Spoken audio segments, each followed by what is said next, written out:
Hello साथियों, नमस्कार। मैं सिद्धार्थ रघुवंशी आपका अपने ही platform Sanskrit by Siddharth sir में स्वागत करता हूं। तो जितने भी विद्यार्थी हमारी सेशन को देखेंगे सभी लोगों को हमारी सेशन में मोस्ट वेलकम रहेगा। हम बात करें तो कुछ विद्यार्थियों की ऐसी बार बार कमेंट आते रहते हैं कि सर 3-4 टॉपिक ऐसे हैं जो एक दूसरे से जुड़े हुए लगते हैं, इसलिए हमको बहुत कंफ्यूज करते हैं।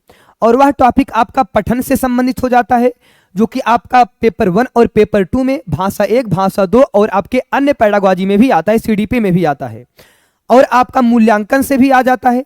मूल्यांकन की जो शब्दावलियां हैं एक दूसरे से कहीं कहीं नजदीकियां दिखाती हैं, जो कि आपके सेम मतलब स्ट्रेटजी को फॉलो करता हुआ मिलता हुआ, मतलब सेम शब्दावली मिलता है, सेम में कंफ्यूजन हो जाता है। मेरे कहने का मतलब ये है ना। और कुछ चीजें हैं जो हमें बार बार कंफ्यूजन करती हैं कि ए इसके लिए है, ए इसके लिए है ना। और हम कभी कभी टिक उसको मार देते हैं, कभी कभी टिक उसको मार देते हैं। तो यह सेशन उसी से संबंधित रहेगा, जिसमें हम पठन की बात कर लेंगे और मूल्यांकन की बात कर लेंगे और हम कुछ टॉपिक्स की और बात कर लेंगे। सबसे ज्यादा कंफ्यूजन कहाँ होता है? मूल्यांकन में होता है। विद्यार्थियों के बार बार हम देखते हैं कि जब क्वेश्चंस कराते हैं ना, तो क्वेश्चंस पे कभी बी को टिक मार देंगे, कभी ए को टिक मार देंगे। क्या सोचकर टिक मारा है? ए नहीं ना। तो आज ये वीडियो उसी पर आधारित रहने वाली। आज के बाद आप हमेशा सही उत्तर ही फॉलो करोगे, सही उत्तर ही टिक करोगे, ठीक ना। तो आज का सेशन समझ लीजिए कैसा सेशन है, जो आप लोगों को डाउट्स रहते हैं उसी को क्लियर करने का एक महत्वपूर्ण सेशन है। और आपके सीटेट एग्जाम के लिए तो आपका महत्वपूर्ण है ना। इत्मीनान से समझिएगा, मैं जिस तरीके से समझाऊंगा वैसे ही समझिएगा और वही स्ट्रेटजी आप लोग एग्जाम में लगाइएगा, हो जाएगा। तो पहले हम पढ़ेंगे मूल्यांकन। पहले हम पढ़ेंगे क्या साथी? मूल्यांकन।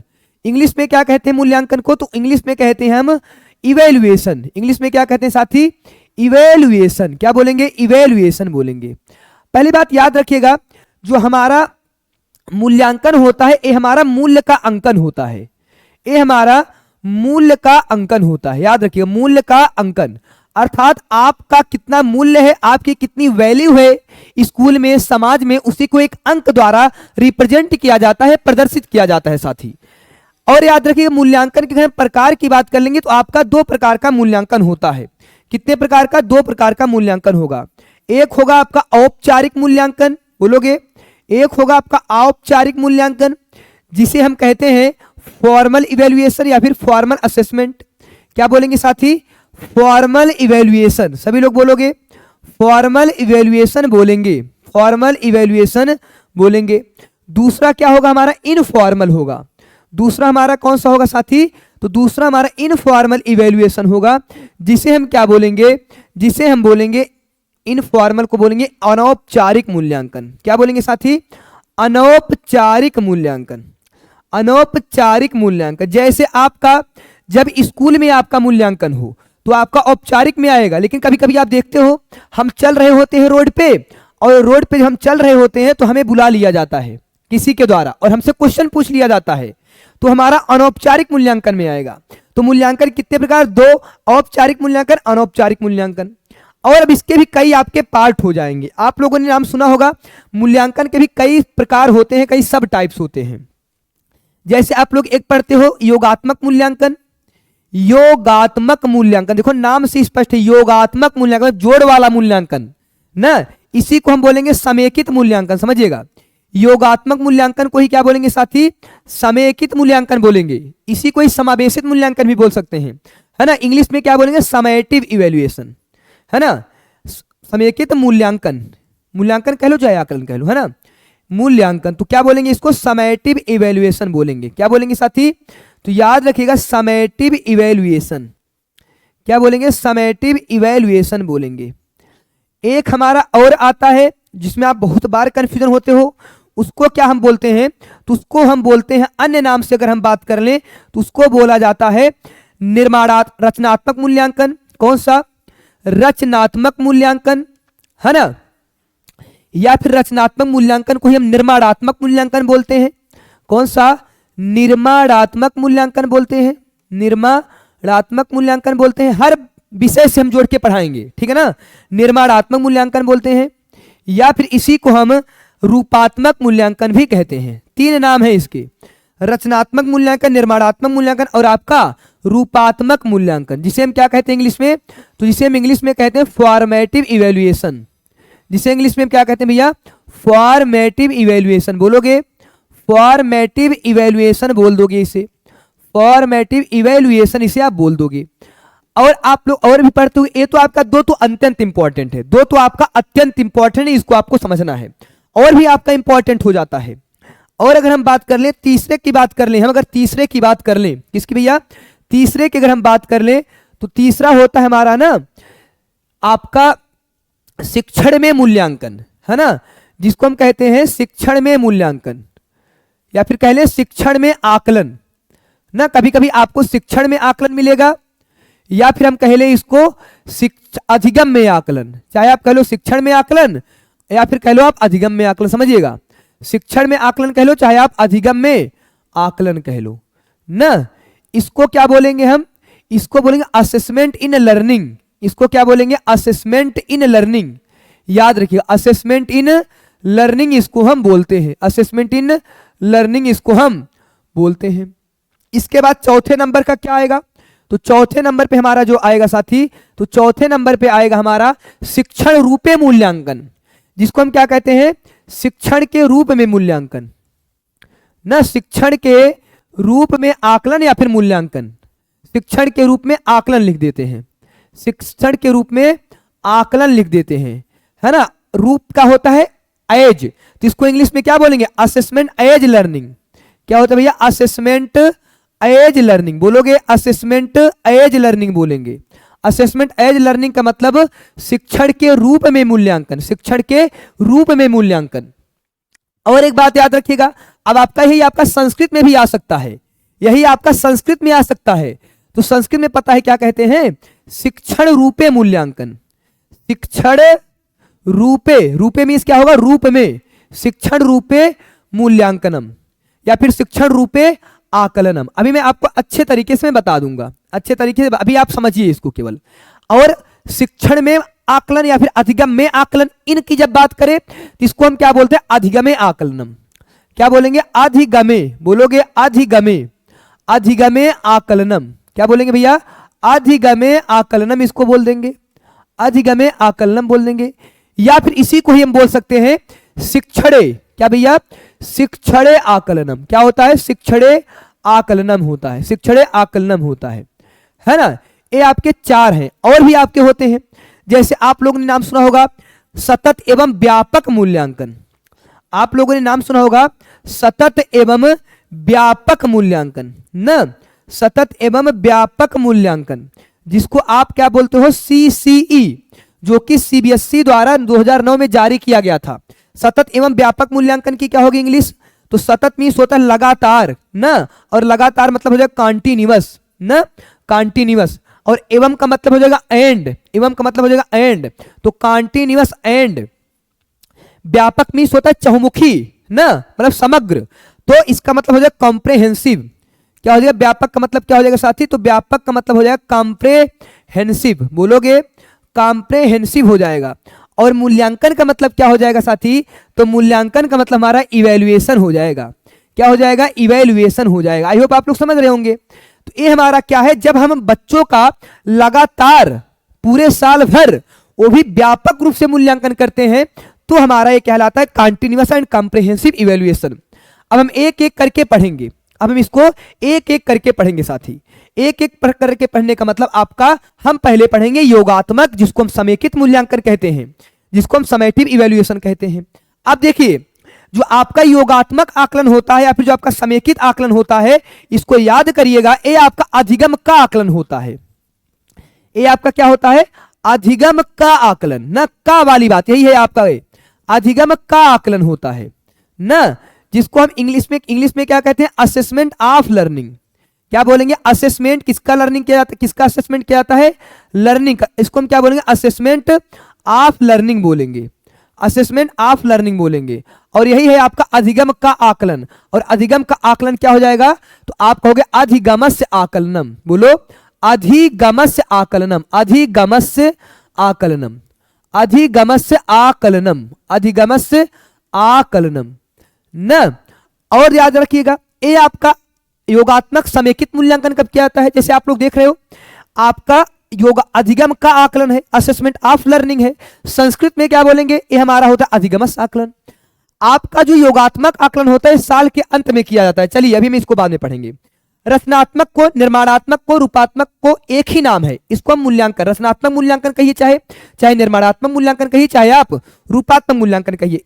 एज आपका क्या होता है, फॉर्मेटिव इवैल्यूएशन। फॉर्मेटिव का मतलब क्या होता है, फॉर्मेशन करना, और फॉर्मेशन का मतलब होता है रचना करना, निर्माण करना, रूपरेखा बनाना, किसकी, ज्ञान की, ज्ञान की, नॉलेज का, किसके अंदर, बच्चों के अंदर, बच्चों के अंदर। तो इसी को हम क्या बोलेंगे, देखिएगा, ये आपका अधिगम के का आकलन हो गया ना, इस साल के अंत में किया जाता है।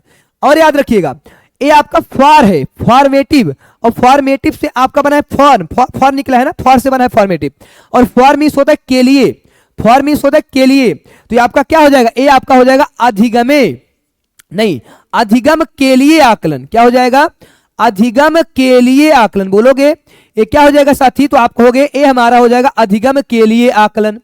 अच्छा बताओ, जब के लिए आ गया तो इसको हम इंग्लिश में क्या संस्कृत में क्या कह सकते हैं, बोलो। मैंने आपको सूत्र बताया था मन यतस्य वाला, विसर्ग मन यतस्य वाला, उसमें मैंने साफ साफ बताया था जिसके लास्ट में या आ जाए, जिसके लास्ट में या आ जाए उसमें आपका चतुर्थी विभक्ति होता है और संप्रदान कारक होता है या, और ओ वाला किस सेंस में अर्थ देता है, चतुर्थी संप्रदान के लिए। तो यहां पर क्या हो जाएगा, अधिगम के लिए, मतलब अधिगमाय, लास्ट में या लगेगा, तो यहां पर क्या हो जाएगा, अधिगमाय, अधिगमाय आकलनम, अधिगमाय आकलनम। अब देखिएगा अधिगमाय आकलन। अच्छा, मुझसे जो रेगुलर बेस पे संस्कृत पढ़ते होंगे उनको मैंने एक शब्द बताया है, कृत्य, ना कृत्य, कृत्य मीन्स होता है के लिए, कृत्य मीन्स क्या होता है, के लिए। तो इसको हम अधिगम कृत्य आकलन भी कह सकते हैं, याद रखिएगा, इसको हम अधिगम आकलन तो कहेंगे ही, साथ ही साथ इसको हम अधिगम कृत्य आकलन भी कह सकते हैं। सभी लोग बोलोगे अधिगम कृत्य आकलनम, क्या बोलेंगे साथी, अधिगम कृत्य आकलनम बोलेंगे। क्या बोलेंगे, अधिगम कृत्य आकलनम, इसको हम बोल देंगे, आसानी से आपको समझ में आ जाना चाहिए। कोई दिक्कत, तो आप कहोगे सर कोई भी दिक्कत नहीं है, कोई भी दिक्कत नहीं। यहां तक समझ में आया कि नहीं, आप कहोगे सर बिल्कुल। ये जो आपका अधिगम का आकलन होता है, ये आपका साल के अंत में होता है, याद रखिए। ये आपका कब होता है, ये आपका साल के या फिर वर्ष के अंत में होता है, साल या वर्ष के अंत में होता है, end of the year, end of the year, जिसको हम क्या कहते हैं, वर्षांते आकलनम। देखो ये आपका क्या हो जाएगा, वर्षांते, वर्षांते आपका दो शब्द से मिलकर बना है, वर्ष प्लस अंते, वर्ष प्लस अंते अर्थात वर्ष के अंत में। तो वर्षांते आकलन कौन हो जाएगा, बोलो, वर्षांते आकलन कौन हो जाएगा, तो वर्ष के अंत में आकलन हो जाएगा हमारा, यही वाला हो जाएगा। क्या भैया, यही वाला हो जाएगा। इसके बाद अगर मैं आपसे पूछूं अधिगम का आकलन आपका वर्ष के अंत में हो जाएगा, तो इसको क्या हो जाएगा, वर्षांत, मतलब वर्ष के अंत में आकलन। जैसे मैं आपको बता देता हूं अधिगम का आकलन एक लाइन से, अधिगम का आकलन मैं आपको एक लाइन से मैं बता दूं, समझिएगा। जो आपका अधिगम का आकलन है, समझिएगा, जो आपका अधिगम का आकलन है, जिसको हम असेसमेंट ऑफ लर्निंग बोलते हैं, जिसको हम अधिगम आकलन बोलते हैं, तो अधिगम का आकलन का मतलब क्या होता है, अधिगम का आकलन का मतलब होता है भैया कि पहले हम पूरा पढ़ा देंगे। जैसे देखो, ये मान लीजिए पूरा आपका अपना क्या है, चैप्टर है, ये पूरा आपका अपना आप क्या है, चैप्टर है। इस पूरे चैप्टर को हम क्या कर देंगे, पढ़ा देंगे। इस पूरे चैप्टर को हम क्या कर देंगे साथी, आपको पढ़ा देंगे। मान लीजिए पूरा अपना क्या है, कहानी है, फिर कोई चैप्टर है, फिर कोई सिलेबस है, या फिर क्या है, कोई सिलेबस है, ठीक है ना। समझिएगा मैं क्या कहना चाह रहा हूं, उसको समझिएगा, है ना।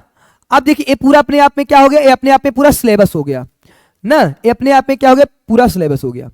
अब पहले इस सिलेबस को हम कंप्लीट कर लेंगे, है ना, तब आपका मूल्यांकन करेंगे। बोलो, पहले इसमें क्या होता है, पहले पूरे पाठ्यक्रम को समाप्त करके, पहले पूरे पाठ्यक्रम को, बोलोगे, पहले पूरे पाठ्यक्रम को समाप्त करके, पहले पूरे पाठ्यक्रम को समाप्त करके, फिर इसके बाद, फिर इसके बाद, फिर इसके बाद अंत में, एकदम अंत में, अंत में बच्चों का आकलन किया जाता है, बच्चों का आकलन किया जाता है, आकलन किया जाता है। क्या किया जाता है, आकलन किया जाता है ना। अब देखिएगा, अब जब अंत में, तो ये आपका क्या हो जाएगा, ये आपका जैसे आपका वार्षिक परीक्षा होता है, जैसे आपका वार्षिक परीक्षा होता है, तो वार्षिक परीक्षा साल में एक बार होता है। जैसे वार्षिक परीक्षा का सबसे बेस्ट एग्जांपल ले लो, वार्षिक परीक्षा, है ना, वार्षिक परीक्षा, एनुअल एग्जामिनेशन। अच्छा, इसमें कमी क्या आई, इसमें कमी क्या आई, अच्छा एक बात बताओ, अगर हम एकदम लास्ट में पूरा पढ़ा देंगे पहले, उसके बाद एकदम लास्ट में अगर हम आकलन करेंगे बच्चों को, क्या उसकी कमियों को हम सुधार पाएंगे? नहीं। क्योंकि जैसे आप लोग बोर्ड का एग्जाम जब देते थे, तो बोर्ड के एग्जाम में आए हुए नंबरों को से आप संतोष हो जाते, संतोषीकरण कर लेते थे। क्यों? क्योंकि आप चाह कर भी नहीं सुधार पाते ना। ये आपका खराब आकलन माना जाता है, ये आपका खराब गुणवत्ता वाला आकलन माना जाएगा। क्या? खराब गुणवत्ता वाला आकलन माना जाएगा। क्या माना जाएगा? खराब गुणवत्ता वाला आकलन माना जाता है। आप कहोगे सर खराब गुणवत्ता वाला आकलन क्यों माना जाएगा?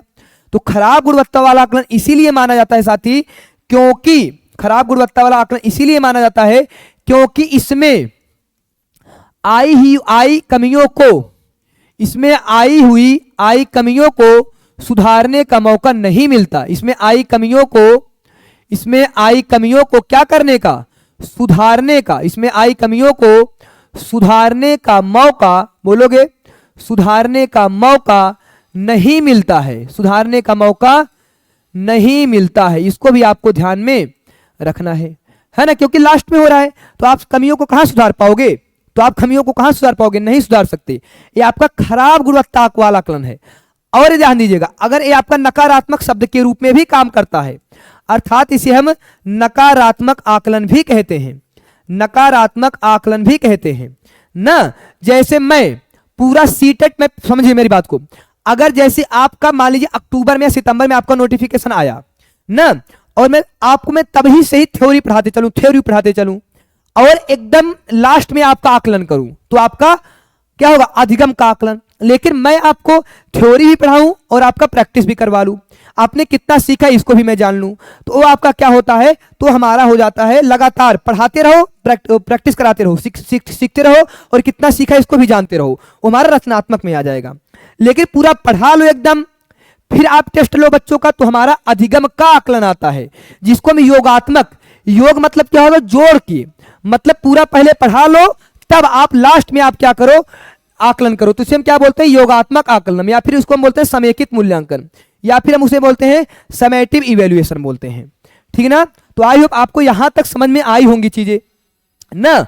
ये वाला खराब गुणवत्ता वाला आकलन है, ठीक है ना, याद रखिएगा। इसको हम बोलते हैं असेसमेंट ऑफ लर्निंग, अधिगम का आकलन या फिर सीखने का आकलन। इसी को बोलते हैं हम वर्षांते आकलन, मतलब वर्ष के अंत में आकलन। इसी को बोलते हैं अधिगमस आकलनम, अधिगम का आकलन। ये आपका संस्कृत का वर्ड भी ध्यान देते चलो और इंग्लिश का भी ध्यान देते चलो, और हिंदी का तो हो ही रहा है। अब दूसरा क्या है? रचनात्मक आकलन, निर्माणात्मक आकलन, रूपात्मक मूल्यांकन। अब ये तीनों एक ही नाम है, एक ही काम है, नाम अलग अलग है। जैसे आपका रचनात्मक, निर्माणात्मक, रूपात्मक, इसका मतलब क्या होता है? तो याद रखिएगा साथी, इसको मैं फिर से एक बार बता देता हूं आप सभी को, याद रखिए कौन सा है। तो हमारे सामने अब आ रहा है रचनात्मक, बोलोगे। अब हमारे सामने क्या है? रचनात्मक, या फिर रचनात्मक के स्थान पे क्या आ सकता है? निर्माणात्मक। रचनात्मक के स्थान पे क्या आ सकता है साथी? निर्माणात्मक। और निर्माणात्मक के स्थान पे क्या आ सकता है साथी? रूपात्मक। क्या आ सकता है? रूपात्मक ना, जिसको हम क्या कहते हैं? Formative evaluation. क्या बोलेंगे? Formative evaluation. देखो नाम से स्पष्ट है, नाम से स्पष्ट है। सर क्या? तो देखो नाम से स्पष्ट है साथी कि फॉर्मेशन करना किसका? नॉलेज का। तो भैया रचनात्मक, निर्माणात्मक, रूपात्मक मूल्यांकन जो होता है, और एक बात ध्यान दीजिएगा, जो आपका अधिगम का आकलन होता है, जिसको हम क्या बोलते हैं? योगात्मक आकलन ना, जो आपका योगात्मक आकलन होता है, या फिर हम कह लें समेकित आकलन होता है। योगात्मक आकलन कह लो, चाहे आप समेकित आकलन कह लो। ये आपका कब होता है? तो ये आपका उत्पाद आधारित आकलन है। उत्पाद मतलब ये आपका केवल और केवल रिजल्ट देखना चाहता है, प्रोडक्ट देखना चाहता है कि आप कितना नंबर पा रहे हो ना, ये आपका मार्क्स केवल देखना चाहता है। तो उत्पाद आधारित आकलन है। क्या भैया? उत्पाद आधारित आकलन है, उत्पाद आधारित आकलन है, इसको याद रखिएगा। उत्पाद आधारित आकलन, जिसको इंग्लिश में क्या कह सकते हैं? Product based. समझिएगा, क्या बोल देंगे? प्रोडक्ट बेस्ड असेसमेंट ना, प्रोडक्ट बेस्ड असेसमेंट इसे हम बोल सकते हैं। क्या बोलेंगे भैया? प्रोडक्ट। अर्थात ये आपका केवल नंबर देखना चाहता है, लास्ट में सीखने सिखाने की प्रक्रिया पर जोर नहीं देगा। अपना सिलेबस कंप्लीट करेगा और सिलेबस कंप्लीट करने के बाद आपको पढ़ाएगा। आपको अब आप मेरे सिलेबस से कितना सीखे यह जानना चाहेगा, अभी कब? लास्ट में। कब? लास्ट में, जोड़ ओढ़कर। अब देखिए उसी का जस्ट अपोजिट आपका ये होता है। इसका मतलब ही क्या होता है? आपके अंदर ज्ञान का रचना किया जाए, ज्ञान का निर्माण किया जाए, ज्ञान का सृजन किया जाए, पहली बात तो इससे ध्यान दीजिएगा, ये आपका प्रक्रिया आधारित आकलन है। अगर आपसे पूछे कि रचनात्मक आकलन, निर्माणात्मक आकलन, रूपात्मक आकलन कैसा आकलन है, तो आप कहोगे सर ये हमारा प्रक्रिया आधारित आकलन है। कैसी आकलन है? तो आप कहोगे सर यह हमारा प्रक्रिया आधारित आकलन है। प्रक्रिया आधारित आकलन है। क्या भैया? प्रक्रिया आधारित आकलन है, जिसको हम क्या बोलते हैं? प्रक्रिया मीन्स क्या होता है? प्रोसेस। प्रक्रिया मीन्स क्या होता है? प्रोसेस। इसी को हम बोल सकते हैं प्रोसेस बेस्ड असेसमेंट। आप कहोगे सर ये प्रोसेस बेस्ड असेसमेंट क्यों होता है? अभी तो आएगा ना, क्योंकि ये जब हम आपको सिखा रहे होते हैं और आप सीख रहे होते हैं उसी समय आकलन किया जाता है, इसीलिए इसको हम प्रक्रिया आधारित। अब कहोगे सर प्रक्रिया आधारित आकलन क्यों? क्योंकि यह जो है, क्योंकि यह सीखने सिखाने की, क्योंकि यह सीखने सिखाने की, बोलो, क्योंकि यह सीखने सिखाने की, क्योंकि यह सीखने सिखाने की प्रक्रिया के दौरान, क्योंकि यह सीखने सिखाने की प्रक्रिया के दौरान, क्योंकि यह सीखने सिखाने की प्रक्रिया, प्रोसेस, प्रक्रिया के दौरान किया हुआ आकलन है। प्रक्रिया के दौरान किया गया क्या है? तो आप कहोगे सर किया गया आकलन है। किया गया क्या है? तो आप कहोगे सर किया गया आकलन है। इसको आप ध्यान दे दो। जैसे अभी देखो, मैंने आपको योगात्मक आकलन में क्या बताया था, जिसको अधिगम का आकलन बोलते हैं, उसमें मैंने बताया था भैया पूरा पहले हम सिलेबस कंप्लीट करेंगे, फिर हम आपका टेस्ट लेंगे। गलत बात है ना? गलत बात है ना?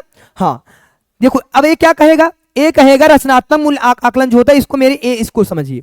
जैसे आप समझो, ये आपका सिलेबस है और यहां से यहां तक मान लीजिए पढ़ा गया साथी, यहां से यहां तक क्या कर लिया गया? यहां से यहां तक पढ़ा लिया गया।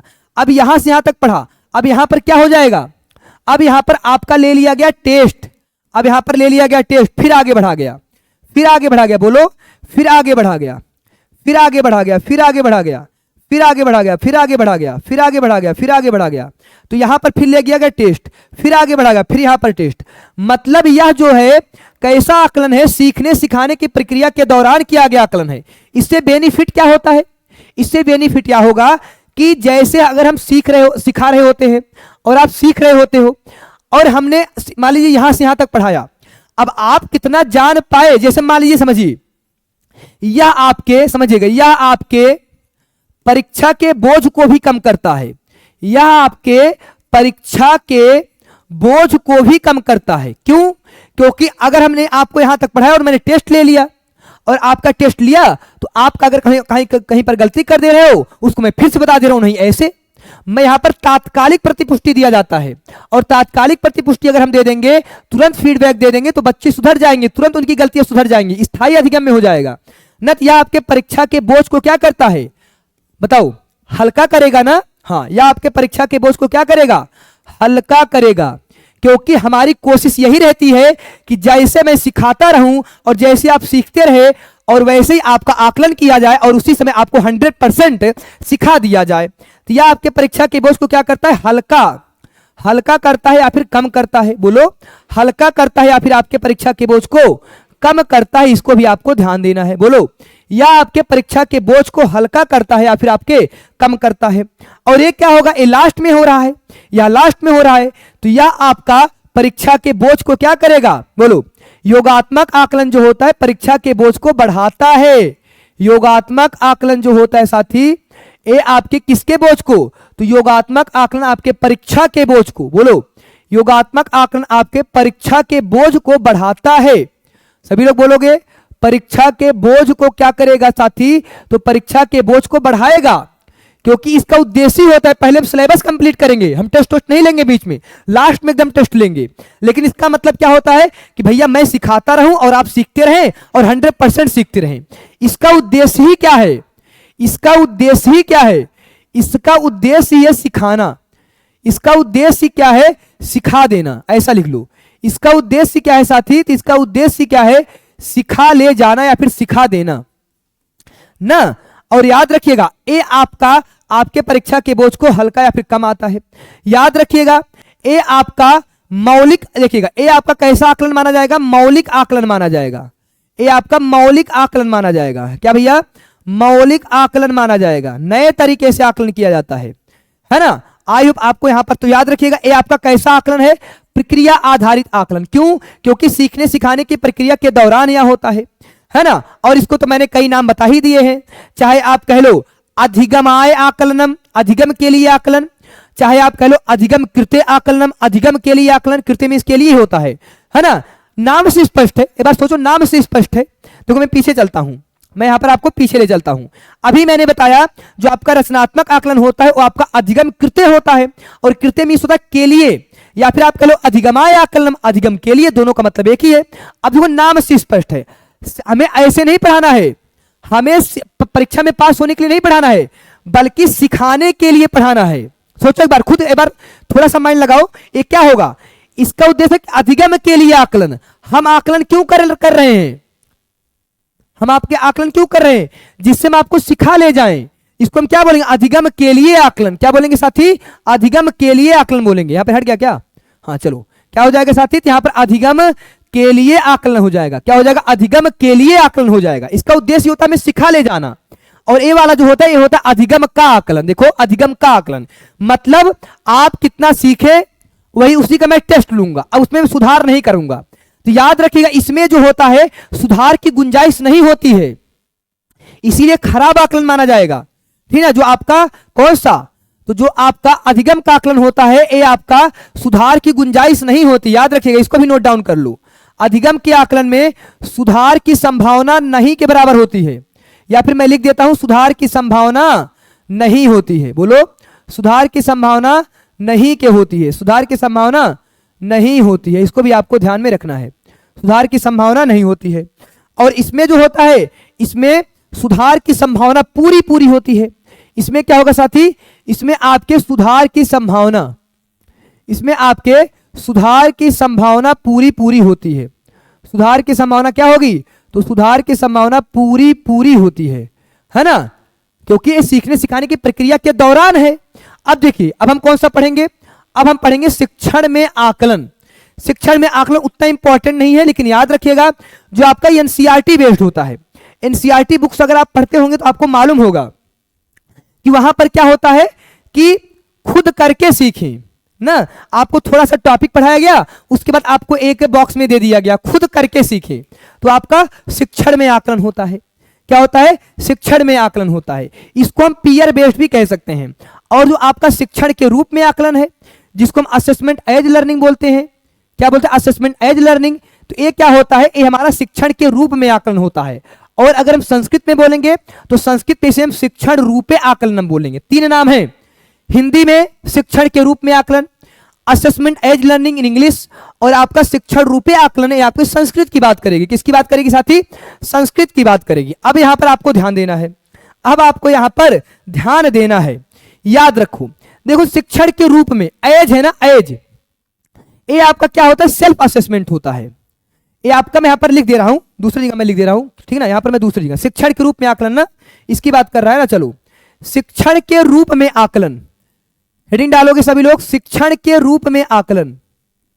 हेडिंग डालोगे साथी, शिक्षण के रूप में आकलन, शिक्षण के रूप में आकलन, शिक्षण के रूप में आकलन, शिक्षण के रूप में आकलन, जिसे हम क्या बोलेंगे? शिक्षण रूपे आकलनम, जिसे हम क्या बोलेंगे? शिक्षण रूपे आकलनम। क्या बोलेंगे? शिक्षण रूपे आकलनम, शिक्षण रूपे आकलनम, है ना। और इसको इंग्लिश में क्या बोलेंगे? Assessment as learning. अभी मैं देखो एक ट्रिक में बता देता हूं, एक लाइन में असेसमेंट एज लर्निंग, एक लाइन में बता देता हूं, एक लाइन में असेसमेंट एज लर्निंग ना। देखो, ये आपका किसको बढ़ावा देता है? ये आपका किसको बढ़ावा देता है? 100 मूल्यांकन को निर्धारित करता है। किसको निर्धारित करेगा साथी? तो 100 मूल्यांकन का निर्धारण करता है। 100 मूल्यांकन का क्या करता है? तो 100 मूल्यांकन का ये आपका निर्धारण करेगा। बोलो, 100 मूल्यांकन का क्या करेगा? निर्धारण करता है। बोलो, 100 मूल्यांकन का क्या करता है? निर्धारण करता है। मतलब ये आपका क्या करता है? सेल्फ इवैल्यूएशन करता है, सेल्फ इवैल्यूएशन करता है, सेल्फ इवैल्यूएशन, सेल्फ इवैल्यूएशन। जैसे जब बच्चा खुद का मूल्यांकन करता है ना, जब बच्चा खुद का मूल्यांकन करता है, जब बच्चा खुद का मूल्यांकन करता है, जैसे आप लोग एग्जाम नजदीक आ रहा है, अब आप लोग प्रैक्टिस कर रहे होंगे और देखते होंगे आज के जब 1 महीना पहले प्रैक्टिस कर रहे थे तुम्हारा 90 नंबर आ रहा था, आज 120 नंबर आ रहा है ना। अपना खुद का मूल्यांकन कर रहे हो कैसे? प्रैक्टिस सेट करके, प्रैक्टिस सेट देकर। जब बच्चा खुद मतलब सेल्फ, जब बच्चा खुद का क्या करता है? आकलन करता है। जब बच्चा खुद का आकलन करता है कि हम कितना पानी में हैं ना, जब बच्चा खुद का आकलन करता है, इसको आपको समझिएगा, हम कितना पानी में है यह जानना, इसका मतलब ही क्या होता है? हम कितने पानी में हैं यह जानना, हम कितने पानी में हैं यह जानना। बोलो, हम कितने पानी में हैं यह जानना। इतना समझ लो, इतना समझ लो, हम कितना पानी में है यह जानना। याद रखिएगा, आपका जो सबसे नकारात्मक मूल्यांकन होता है ना, योगात्मक मूल्यांकन, वही आपका सबसे नकारात्मक होता है। बाकी ये भी आपका पॉजिटिव मूल्यांकन है, क्योंकि बच्चा इसमें खुद आकलन कर रहा है ना, और जान रहा है कि अभी हमें और कितना सीखना है। तो यहां पर मैं कह सकता हूं कि जो आपका शिक्षण के रूप में आकलन है, वो आपका किसका भाग हो जाता है? वो आपका निर्माणात्मक मूल्यांकन का भाग हो जाता है, रचनात्मक मूल्यांकन का भाग हो जाता है, रूपात्मक मूल्यांकन का भाग हो जाता है। क्योंकि इसमें भी यही होता है कि अभी मैंने कितना सीखा है और अभी मुझे कितना सीखना है, मतलब सिखाने के लिए आकलन है। और जो योगात्मक आकलन है, एक कितना है, हमने कितना सीखा है, अब हमें और नहीं सीखना है। इसमें सुधार की गुंजाइश नहीं होती। क्यों? क्योंकि आपका सत्र कंप्लीट हो चुका होता है। अब जब सत्र कंप्लीट हो गया तो कहां से आप सुधार करोगे? कहां सुधार कर लोगे? नहीं कर पाओगे। तो याद रखिएगा, ये आपके ऐसे ऐसे एग्जाम में क्वेश्चन यही नहीं वर्डों से आते हैं। तो याद रखिएगा, अगर आपसे कोई पूछे साथी कि आपका शिक्षण के रूप में आकलन किसका भाग है, तुरंत आप कहोगे निर्माणात्मक, रूपात्मक, रचनात्मक। क्यों? क्योंकि हमने कितना सीखा या फिर हम कितने पानी में हैं यह जानने की कोशिश करता है। हम कितना पानी में हैं और अभी हमें और कितना आगे जाना है, कि जब हम सफलता को अपने सुनिश्चित कर सकें। याद रखिएगा, एक और मूल्यांकन आपने सुना होगा, एक आपने और मूल्यांकन सुना होगा, सहपाठी मूल्यांकन ना। सहपाठी मूल्यांकन सुना होगा आपने, सहपाठी मूल्यांकन सुना होगा, जिसको हम क्या कहते हैं? पीयर असेसमेंट कहते हैं ना। देखो, नाम से स्पष्ट है, पीयर असेसमेंट होता है। पीयर असेसमेंट में क्या होता है?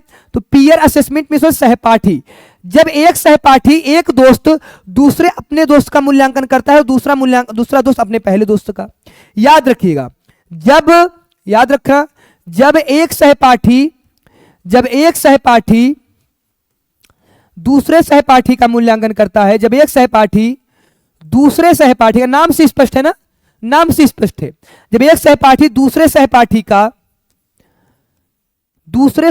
का क्या करेगा? आकलन करेगा। जब एक सहपाठी दूसरे सहपाठी का क्या करेगा?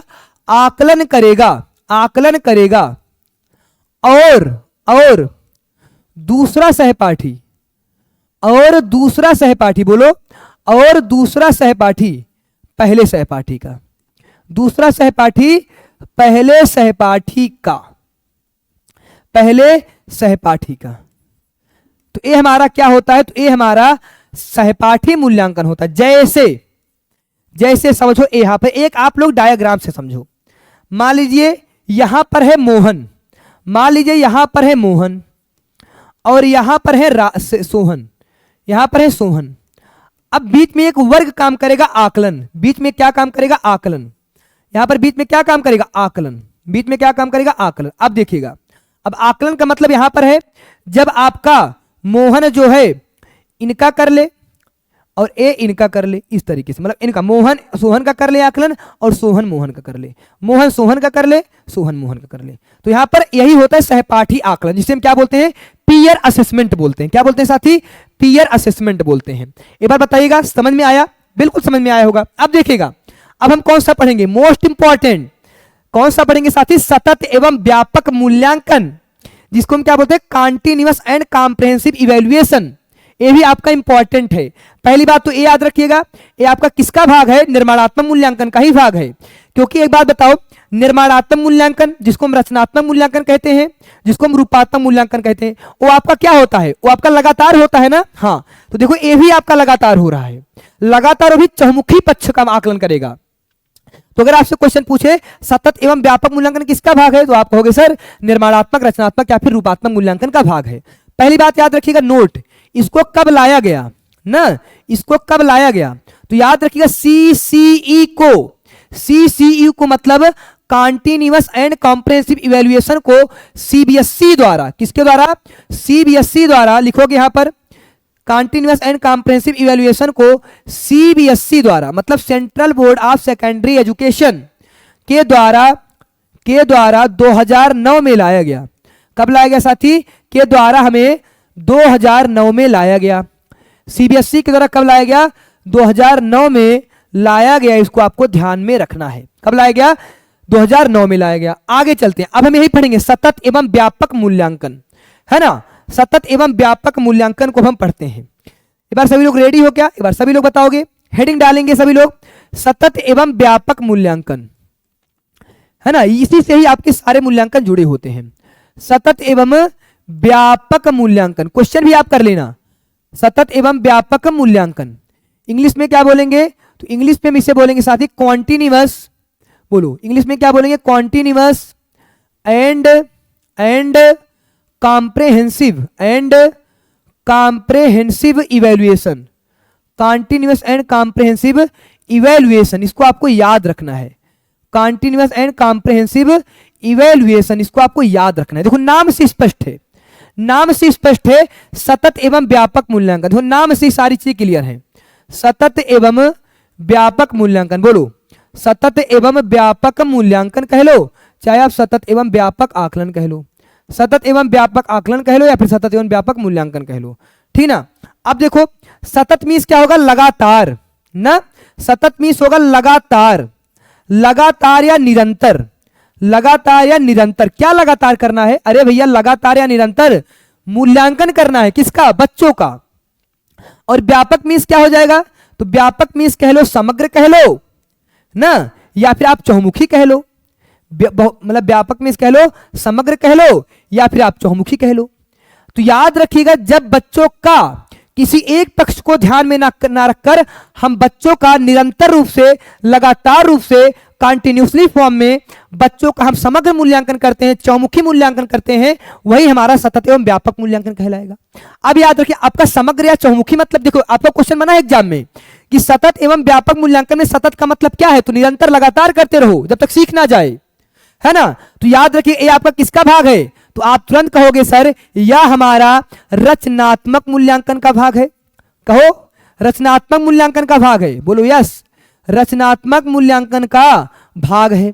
अब यहां पर याद रखना है जब आपका रचनात्मक मूल्यांकन का भाग हो जाएगा तो आपका निर्माणात्मक मूल्यांकन का भी भाग हो जाएगा, आपका रूपात्मक मूल्यांकन का भी भाग हो जाएगा, क्योंकि एक दूसरे के नाम है ना। आगे चलते हैं। अब देखिएगा आपका लगातार या निरंतर मूल्यांकन होगा भी समग्र या चौमुखी रूप से होगा, हॉलिस्टिकली होगा। कैसे होगा भैया? हॉलिस्टिकली होगा। तो आपको एक बात याद रखनी है साथी, एक बात याद रखनी है, यहां पर समग्र या चौमुखी का मतलब क्या हो जाएगा?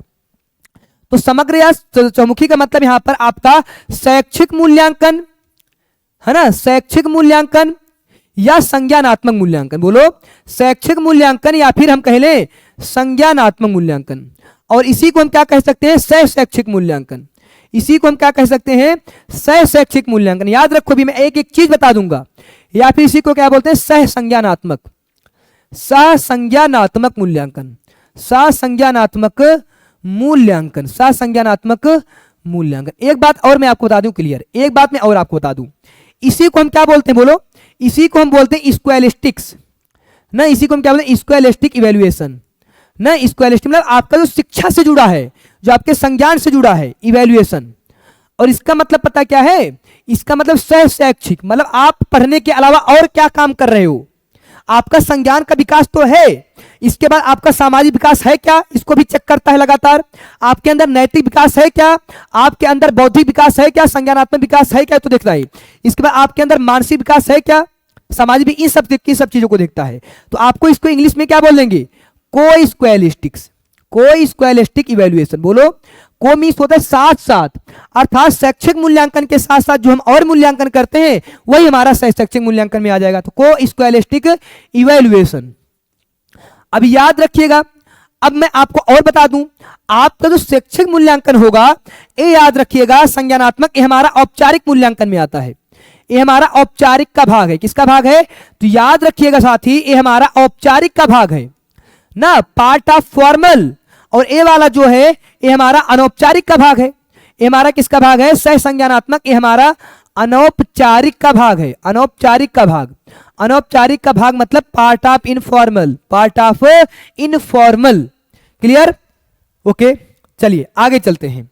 आगे चले क्या आप कहोगे सर बिल्कुल चलिए। अब देखिए, अब इसको हम तोड़ते हैं, इसको हम तोड़ते हैं, मेरे साथ समझिए। सतत एवं व्यापक मूल्यांकन को और हम तोड़ते हैं, सतत एवं व्यापक मूल्यांकन को और हम तोड़ते हैं, सतत एवं व्यापक मूल्यांकन को हम और तोड़ देते हैं ना, और तोड़ देते हैं। अब व्यापक का मतलब यहां पर आपको इतना चीज तो मालूम हो गया ना कि आपका संज्ञान का मूल्यांकन, आपका शिक्षा से जुड़ी हुई चीजों का मूल्यांकन, और शैक्षिक का मतलब शिक्षा के साथ जो चीजें हो रही हैं। अब देखिएगा, और ये आपका औपचारिक में आता है क्योंकि विद्यालय परिवेश में होता है मोस्टली, और ये आपका अनौपचारिक में आता है क्योंकि ये वाला आपका बाहरी परिवेश में होता है विद्यालय के। चलो देखते हैं। एक बात बोलो, ये आपका पहली बात, एक बात तो क्लियर हो कि ये आपका शैक्षिक है, बोलो ये आपका शैक्षिक मूल्यांकन है, ये बात क्लियर हो कि नहीं? इसमें आपका शैक्षिक मूल्यांकन और आपका सह शैक्षिक दोनों आएगा ना, शैक्षिक मूल्यांकन या फिर सह शैक्षिक मूल्यांकन दोनों आएगा। और याद रखिएगा, आपका संस्कृत में एक बार पूछ लिया, संस्कृत में याद रखिए, इसे ही हम विदुषी मूल्यांकन भी कहते हैं, इसी को हम वैदुष्य मूल्यांकन भी कहते हैं, इसी को हम वैदुष्य मूल्यांकन भी कहते हैं, याद रखिएगा। अरे भैया विदुषी मीन्स क्या होता है? तो विदुषी मीन्स होता है जानकार, विदुषी मीन्स क्या होता है? तो विदुषी मीन्स होता है आपका जानकार, तो ये आपका वैदुष्य मूल्यांकन में आएगा, अर्थात आप कितना जानकार है या जानना। और ये आपका सह वैदुष्य में आएगा, किसमें आएगा साथी? सह वैदुष्य में आएगा। ये आपका वैदुष्य मूल्यांकन में आएगा और ये आपका सह वैदिष्य मूल्यांकन में आएगा। इसको आपको ध्यान में रखना है, इसको आपको ध्यान में रखना है साथी। चलिए आगे चलते हैं, अब देखेंगे हम आगे। आगे अगर हम देखेंगे इसमें आपका कौन सा आएगा, तो इसमें आपका संज्ञानात्मक मूल्यांकन आएगा, अर्थात आपका संज्ञान का, आपका बुद्धि का विकास कितना हुआ है, तो इसको हम कह लें चाहे संज्ञानात्मक मूल्यांकन कह लें या फिर इसी को हम बौद्धिक मूल्यांकन कहते हैं, है ना। ये आपका औपचारिक मूल्यांकन क्यों हुआ? क्योंकि ये आपका विद्यालय परिवेश में होता है ना। ये आपका अधिकतर विद्यालय परिवेश में होता है। अगर आपसे पूछे क्या, तो ये मूल्यांकन आपका अधिकतर कहां होगा साथी? तो याद रखिएगा, अधिकतर ये आपका होता है विद्यालय परिवेश में। ये आपका अधिकतर कहां होता है? अधिकतर आपका विद्यालय परिवेश में होगा, अधिकतर आपका विद्यालय परिवेश में होगा। और जो आपका ए वाला होता है, ये आपका अनौपचारिक मूल्यांकन। इसमें आपके क्या क्या आ जाएंगे? इसमें आपको याद रखना है, आपका सामाजिक विकास आ जाएगा, सामाजिक विकास आ जाएगा ना, आपका नैतिक विकास आ जाएगा, बोलो आपका नैतिक विकास आ जाएगा, बोलो सामाजिक विकास आ जाएगा साथी, इसमें आपका नैतिक विकास आ जाएगा, बोलो सभी लोग नैतिक विकास हो जाएगा। इसमें आपका भावात्मक मानसिक विकास आ जाएगा, इसमें आपका मानसिक विकास आ जाएगा, है ना। इसमें आपका भावात्मक विकास भी आ जाएगा, इसमें आपका कैसा विकास हो जाएगा? भावात्मक विकास आ जाएगा। और ये अधिकतर देखा जाता है विद्यालय के बाहर, विद्यालय के बाहर, और विद्यालय के जब बाहर आ जाएगा तो सहशैक्षिक वाला हमारा क्या हो जाएगा? अनौपचारिक मूल्यांकन में आ जाएगा। किसमें आ जाएगा साथी? अनौपचारिक मूल्यांकन में आ जाएगा, ठीक है। तो आई होप आपको ये समझ में आना है। सतत एवं व्यापक मूल्यांकन किसका भाग है? ये आपका याद रखिएगा दो चीजों का भाग है, यहाँ पर मैं दो चीजें लिखवा दे रहा हूं, रचनात्मक मूल्यांकन का भाग के साथ साथ आपका निदानात्मक, समझो एग्जाम में क्वेश्चन आया है, ये आपका रचनात्मक मूल्यांकन का तो भाग है ही, साथ ही साथ निदानात्मक और साथ ही साथ आपका निदानात्मक और उपचारात्मक मूल्यांकन का भी भाग है, क्योंकि इसमें हम लगातार आपका अवलोकन करेंगे, मूल्यांकन करेंगे और आपकी कमियों को पहचानेंगे भी और दूर भी करेंगे, है ना। तो आपका निदानात्मक और उपचारात्मक मूल्यांकन का भी भाग है, निदानात्मक और उपचारात्मक मूल्यांकन का भी क्या है? तो निदानात्मक और उपचारात्मक मूल्यांकन का भी क्या है? एक भाग है। क्या है भैया? तो ये आपका भाग है, इसको आपको समझना है, इसको आपको समझ लेना है। ओके चलिए अब देखिएगा, एक बार सभी लोग बताएंगे सर समझ में आया है यहां तक। अब हम पढ़ेंगे पठन, अब हम पढ़ेंगे पठन, याद करिएगा, हेडिंग डालिएगा पठन। तो पठन के मुख्यतः आपके दो प्रकार के होते हैं, एक तो होता है हमारा सस्वर पठन, एक होता है हमारा मौन पठन, समझिएगा। एक होता है हमारा मौन पठन और एक होता है हमारा सस्वर पठन। एक होता है हमारा मौन पठन साथी और एक होता है हमारा सस्वर पठन, बोलो एक होता है हमारा मौन पठन और एक होता है हमारा सस्वर पठन ना। मौन पठन मीन्स क्या होता है? तो मौन पठन मीन्स होता है मन में पढ़ना। मौन पठन मीन्स क्या होगा साथी?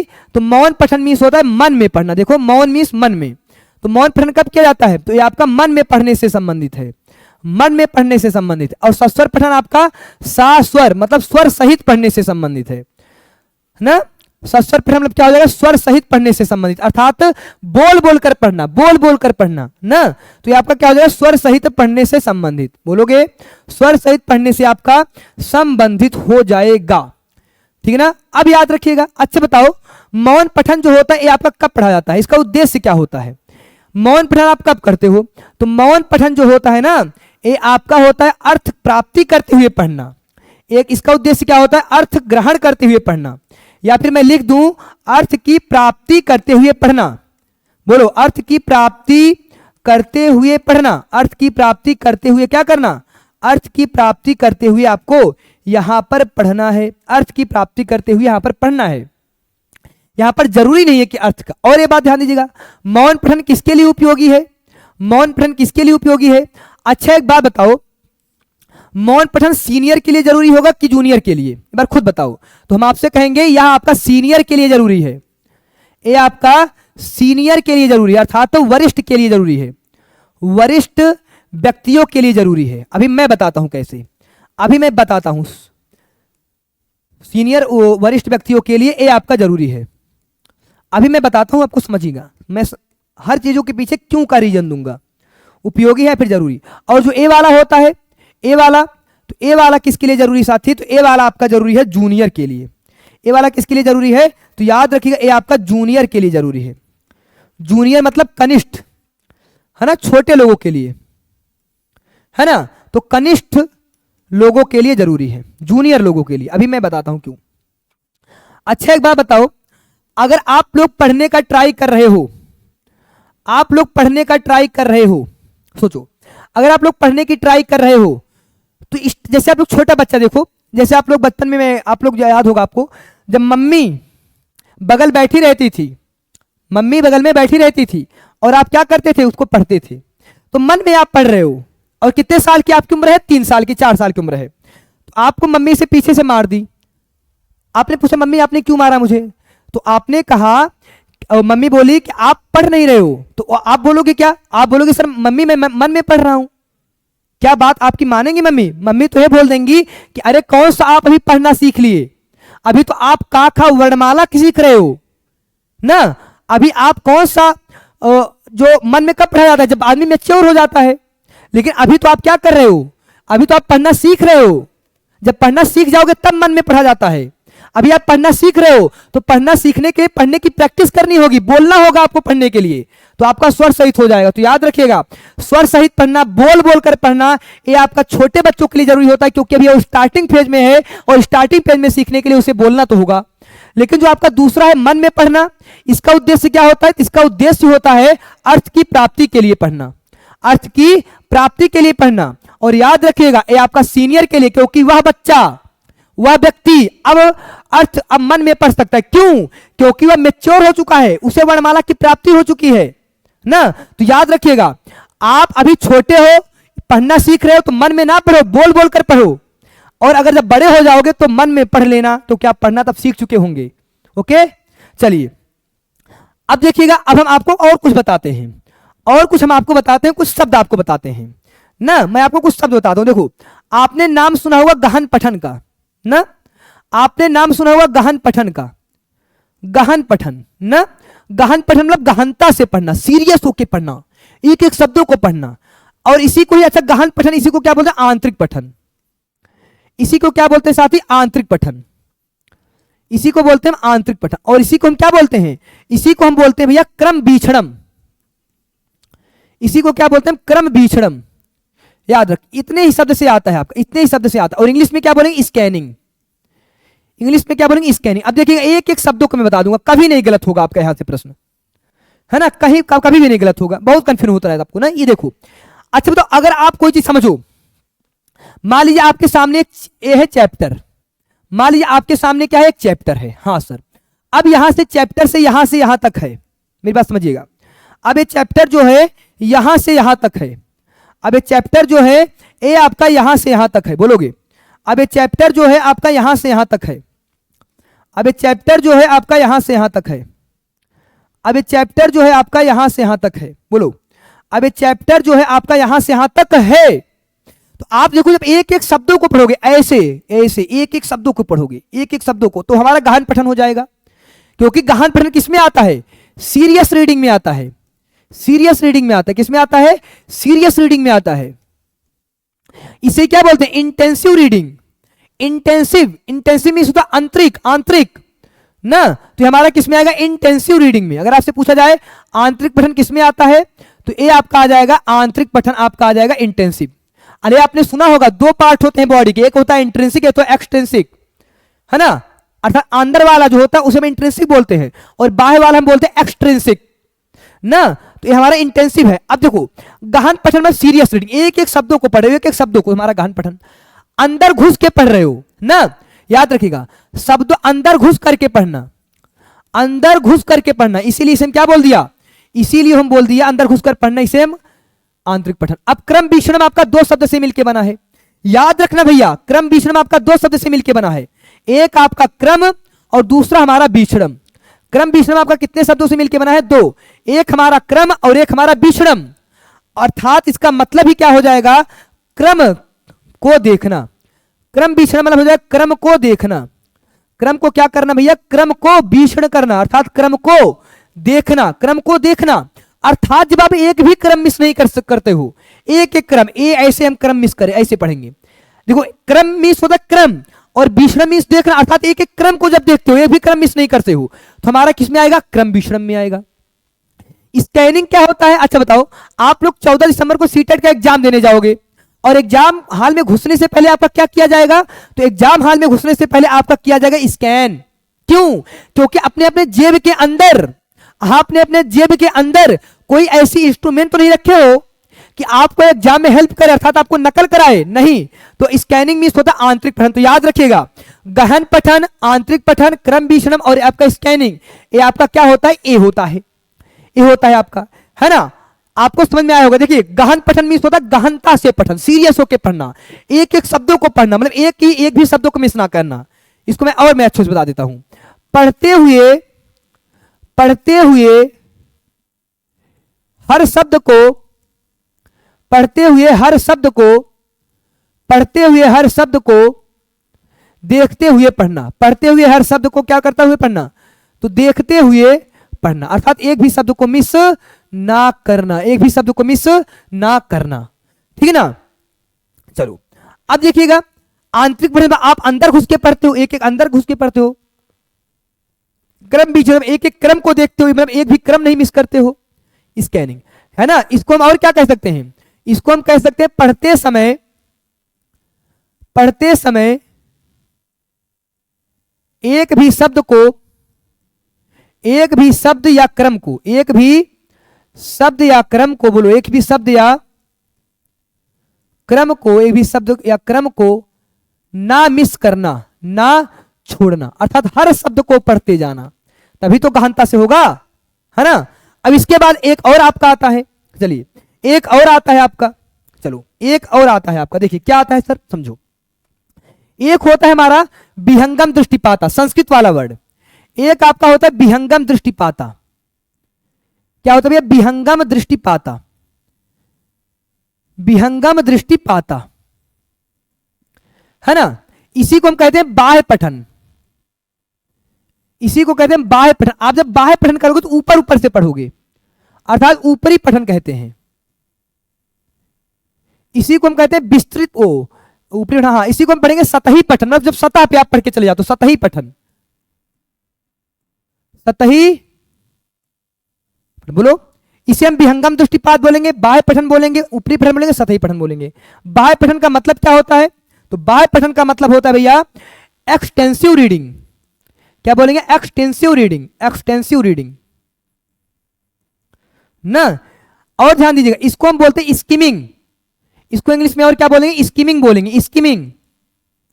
अब देखो मैं आपको एक शब्द में बता देता हूं, और इसी को एक चीज बोलते हैं, इसी को हम बोलते हैं एक शब्द और, सर क्या बोलते हैं? इसी को हम बोलते हैं द्रुत पठनम, द्रुत पठनम, द्रुत पठनम। द्रुत पठनम आपका दो शब्द से मिलकर बना है, एक हमारा है भैया द्रुत, एक हमारा है द्रुत, और एक हमारा होता है पठनम, एक होता है हमारा पठनम। द्रुत मीन्स क्या होता है? जल्दी जल्दी। द्रुत मीन्स क्या होता है साथी? जल्दी जल्दी, है ना, जल्दी जल्दी। और पठनम मीन्स पढ़ना। अब देखो जल्दी जल्दी पढ़ना, हाँ सर, चलो अब विहंगम दृष्टिपात आपको दो शब्दों से मिलकर बना है। विहंगम दृष्टिपात आपका दो शब्दों से मिलकर बना है। एक हमारा विहंगम से, एक हमारा विहंगम से, एक हमारा दृष्टि से, तीन शब्दों से मिलकर बना है। और एक हमारा पाता से, एक हमारा पाता से। विहंगम मीन्स क्या होता है? सरसरी, सरसरी या फिर जल्दी जल्दी। विहंगम मीन्स क्या होगा? सरसरी या फिर, सरसरी या फिर जल्दी जल्दी, सरसरी या फिर जल्दी जल्दी। दृष्टि मीन्स क्या होता है? दृष्टि मीन्स होता है निगाह, दृष्टि मीन्स होता है निगाह। पाता मीन्स क्या होता है? डालना, पाता मीन्स क्या होता है? डालना। देखो यहां पर क्या करें? जल्दी जल्दी निगाह को डालना। विहंगम दृष्टिपात आपको तीन शब्दों से मिलकर बना है। विहंगम दृष्टिपाता, विहंगम मीन्स होता है सरसरी या फिर जल्दी जल्दी, दृष्टि मीन्स निगाह, पाता मीन्स डालना, अर्थात जल्दी जल्दी निगाह डालना, है ना। चलो बाह्य पठन जब आप ऊपर ऊपर पढ़ते हो, ऊपरी पठन, सतही पठन, है ना। अब देखिएगा जो आपका ए वाला होता है गहन पठन, है ना। अच्छा, अब अगर आप सीरियस होकर एकदम पढ़ रहे हो, अगर आप एकदम सीरियस होकर पढ़ रहे हो तो आप समय ज्यादा लोगे ना। हाँ सर।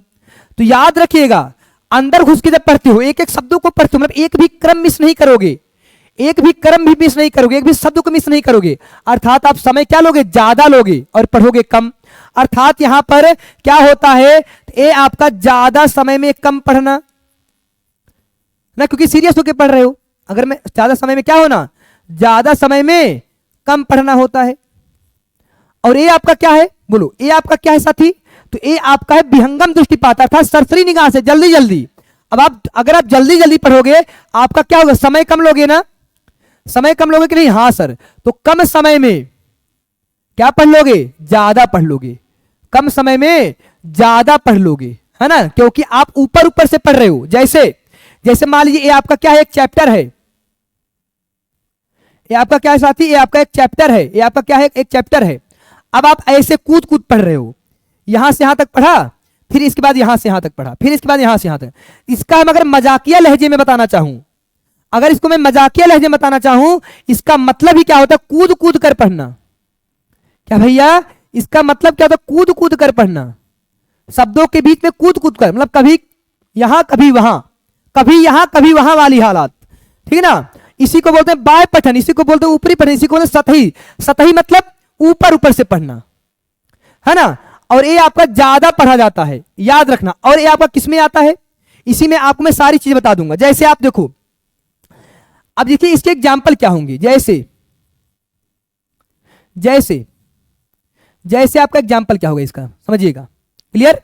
जैसे अगर आप न्यूज पेपर पढ़ रहे हो, समाचार पत्र का पढ़ना, समाचार पत्र का पढ़ना।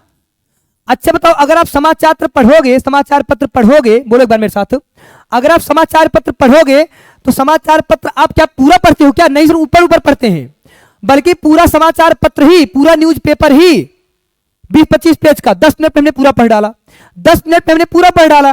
तो हमारा समाचार पत्र का पढ़ना। कोई अगर आप उपन्यास पढ़ रहे हो, उपन्यास का पढ़ना। कोई अगर आप हेडलाइंस पढ़ रहे हो, हेडलाइंस, हेडलाइंस क्या होता है? हेडलाइंस का मतलब मेन लाइंस, मुख्य लाइंस। जैसे आपने अगर मैच का कभी देखा होगा तो मैच में क्या होता है? ऊपर लिखा होता है ऑस्ट्रेलिया ने, भारत ने ऑस्ट्रेलिया को 7 विकेट से रौंदा। हम एट लास्ट क्या देखना चाहते हैं? हार या जीत का परिणाम ही तो देखना चाहते हैं कि कौन जीता कौन हारा। तो भारत ने ऑस्ट्रेलिया को 7 विकेट से रौंदा, अर्थात 7 विकेट से हराया। तो यहां पर मतलब मोटा मोटी हमें पता चल गया एक ही लाइन से कि भारत जीता ऑस्ट्रेलिया हारा, भारत जीता ऑस्ट्रेलिया हारा। और जब भारत जीत गया ऑस्ट्रेलिया हार गया तो आप क्या बोलोगे? तो क्या अंदर जाने की जरूरत है? नहीं, अंदर जाने की तब जरूरत तभी हो जब आपको पूरा तरीके से पढ़ना है। कौन कितना रन बनाया, कौन कितना विकेट लिया, कौन मैन ऑफ द मैच बना, कौन मैन ऑफ द सीरीज बना, है ना। तो आप क्या करोगे? गहन पठन करोगे। अगर आप पूरी तरीके से जानना चाह, एक एक इंफॉर्मेशन को जानना चाह रहे हो, एक एक इंफॉर्मेशन, एक एक सूचना को जानना चाह रहे हो, तो आप ये करोगे। लेकिन अगर आप मोटा मोटी निष्कर्ष, हाँ इसको हम क्या कह सकते हैं? निष्कर्ष के लिए पढ़ना, निष्कर्ष के लिए पढ़ना।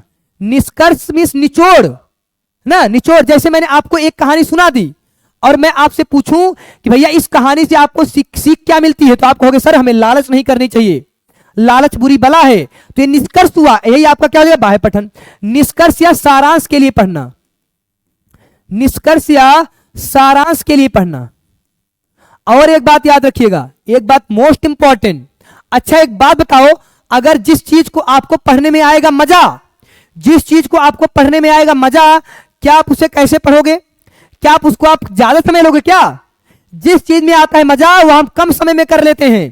तो याद रखिएगा, ए आपका क्या कहलाता है? तो ए आपका कहलाता है मनोरंजन के लिए पढ़ना, मनोरंजन के लिए पढ़ना, रुचि के लिए पढ़ना, रुचि इंटरेस्ट, या फिर मनोरंजन, या फिर मजे के लिए पढ़ना। किसके लिए? मजे के लिए पढ़ना। क्योंकि आपको मालूम होगा, अगर आपको कोई चीज मजा आ गया, जैसे आप कोई कहानी पढ़ रहे हो, कोई कहानी, तो उस कहानी में अगर आपको मजा आ गया पढ़ने में, तो आप उसको क्या करोगे? समय कम लोगे और आप ज्यादा पढ़ लोगे। ऑटोमेटिक समय कम लोगे ज्यादा पढ़ोगे, और ज्यादा समय लोगे तो कम पढ़ोगे। तो ये सब आपके एग्जाम में क्वेश्चन यहां से बने हुए हैं। यहां से आपका क्वेश्चन बना है विहंगम दृष्टिपाता, अर्थात विहंगम दृष्टिपात आपको, विहंगम मीन्स होता है सरसरी निगाह से, अर्थात देखो यहां देखा यहां देख लिया, यहां देखा यहां देखिया। क्योंकि हमें उस पूरे अर्थ को नहीं जानना है, पूरे अर्थ को नहीं जानना है, हमें मोटा मोटी क्या कहना चाह रहा है ना, उसको जानना है उसको। जैसे आप लोग कभी कभी क्वेश्चन का क्या कर देते हो, स्कीमिंग कर देते हो, बाहर ऊपर से ही पढ़ लेते हो, क्योंकि आप लोग उस समय टाइम को बचा रहे होते हो। जैसे समझ लो, जैसे आप लोग क्या करते हो साथी, जैसे आप लोग जब एग्जाम के स्टार्टिंग पीरियड में होते हो, जैसे आप सीटेट के एग्जाम देने गए 14 दिसंबर को, अभी स्टार्टिंग फेज में हो, पहला दूसरा हल कर रहे हो, पहले दूसरा हल करते समय आप खूब गहन पठन करते हो, एक एक शब्दों को पढ़ते हो ना। लेकिन जैसे जैसे आपके पास टाइम होता जाता है कम, तो आप कौन सी रीडिंग करते हो? तब आप सरसरी निगाह से पढ़ते हो, क्योंकि आपके पास समय कम है, और उस कम समय में हमें क्या करना है? ज्यादा सॉल्व करना है क्वेश्चन। तो हमारा विहंगम दृष्टिपात में आ जाएगा, बाह्य पठन में आ जाएगा, ऊपरी पठन में आ जाएगा, सतही पठन में आ जाएगा। तो जब मनोरंजन के लिए कोई चीज पढ़ी जाए, रुचि के लिए कोई चीज पढ़ी जाए, इंटरेस्ट के लिए, इंटरटेनमेंट के लिए कोई चीज पढ़ी जाए, उपन्यास वगैरह इसी के लिए तो पढ़ते हो, सुबह सुबह समाचार पत्र उसी लिए पढ़ते हो, है ना, हेडलाइंस उसी लिए तो पढ़ते हो, है ना। तो समझ लो, जब कम समय में ज्यादा जानकारी लेना चाहें तो हम आपके यहाँ कौन सा करते हैं? विहंगम दृष्टिपात करते हैं। ठीक है, तो आपका ये सेशन बहुत ही इंपॉर्टेंट सेशन रहा, प्रैक्टिस कर लेना। मैंने आपको मूल्यांकन भी पूरी तरीके से करा दिया, और आपको मैं पठन वाला जो आप कह रहे थे सर दिक्कत होती, उसको भी मैंने करा दिया। बाकी याद रखिएगा, हमारा जो इंस्टा आईडी है साथी, हमारी जो इंस्टाग्राम आईडी है, ये हमारा है Sanskrit by Siddharth sir. Instagram ID क्या है? तो इंस्टाग्राम आईडी आप इंस्टा पे जैसे ही आप संस्कृत सर्च करेंगे तुरंत आ जाएगा, है ना। क्या भैया? Sanskrit by Siddharth sir, Sanskrit by बोलोगे Siddharth sir, Sanskrit by Siddharth sir. इसके बाद दूसरी चीज, और हमारा टेलीग्राम नेम भी क्या है? टेलीग्राम चैनल भी यही है, टेलीग्राम सुनाई दे रहा है ना? हाँ, टेलीग्राम चैनल भी हमारा क्या है साथी? तो टेलीग्राम चैनल भी हमारा है Sanskrit by Siddharth sir. Telegram channel का नाम क्या है? तो याद रखिएगा, संस्कृत बाय सिद्धार्थ सर,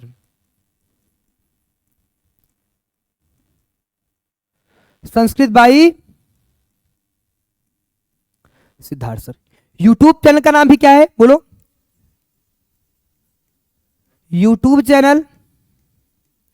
तो यूट्यूब चैनल का भी नाम क्या है साथी? Sanskrit by Siddharth sir. YouTube channel का नाम क्या है? तो आप बोलोगे यूट्यूब चैनल का नाम है संस्कृत बाय सिद्धार्थ सर।